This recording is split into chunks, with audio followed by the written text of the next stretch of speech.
फणस असा कापून घ्यायचा आहे, कच्चा फणस, आणि मग त्याचे गरे काढून घेऊया. 50 ग्रॅम काळे तीळ घेतलेत. 9 ते 10 पाकळ्या लसणीच्या घेतल्यात. हे काळे तीळ हलके आपण तव्यावर भाजून घेऊया. लसणीच्या पाकळ्या सोडून त्याचं एक कूट करून घ्यायचं. आपण हे काळे तीळ भाजून घेऊया.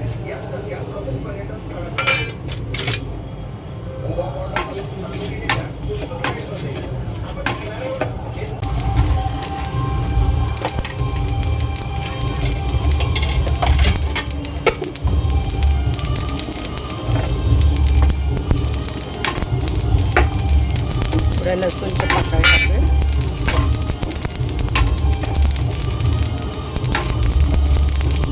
गॅस बंद करूया. गॅस ऑन करूया.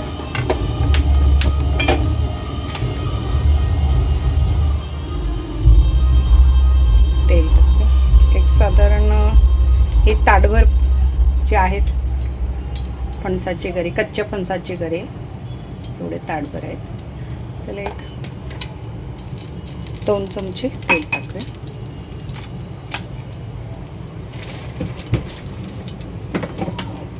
तेल चांगलं तापलं की मग मोहरी जिराची फोडणी देऊया.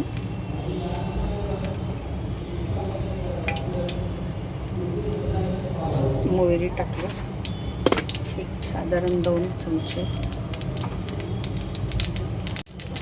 मोहरी, 1 चमचा जिरं, तडतडले, तिखट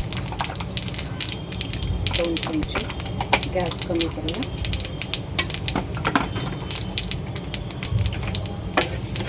परतून घेऊ. गरे टाकू.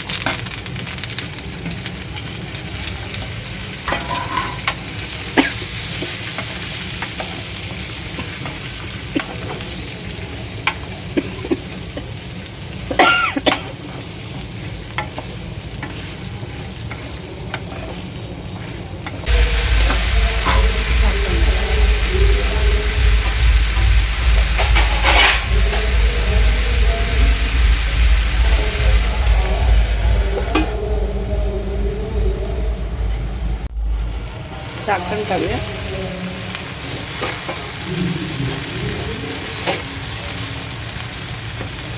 आणि जे काळे तिळे लसणीचं वाटप आहे त्यात थोडं मीठ टाकलं आणि यात टाकलं.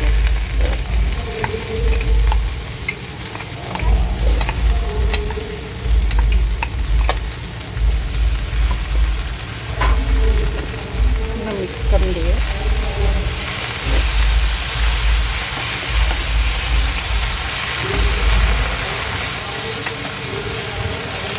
फक्त लाल तिखट, हळद, मीठ टाकून जरी वाफवले ना तरी सुद्धा टेस्टी होतात. पण मी ते कोकणी पद्धतीने करते. आमच्याकडे गावाला असंच करतात. काळे तीळ आणि लसूणचं वाटप लावतात.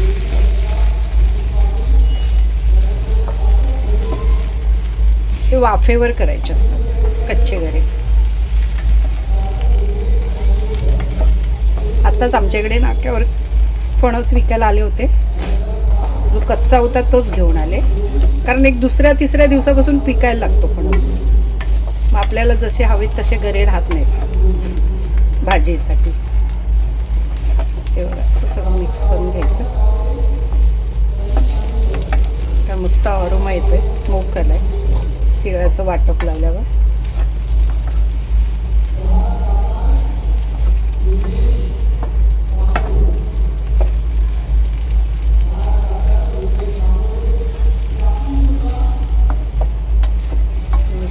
एकजीव करून घेतलं.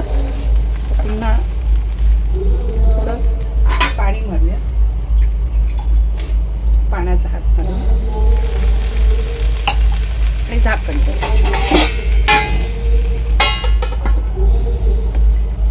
पुन्हा एक 5 मिनिटं आपण बघूया वाफवून. पण उघडून बघूया गरे वाफले काय ते.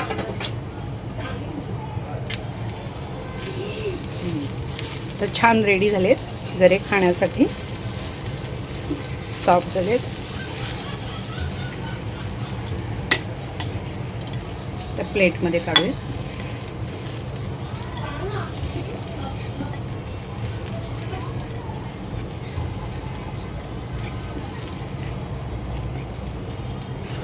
तीळ आणि लसणीची चटणी लावल्यामुळे घरांना छान फ्लेवर येतो, खातच राहावेसे वाटतात. हे असे आपले पारंपरिक पद्धतीचे फणसाच्या गऱ्याची भाजी. खायला या. थँक्यू.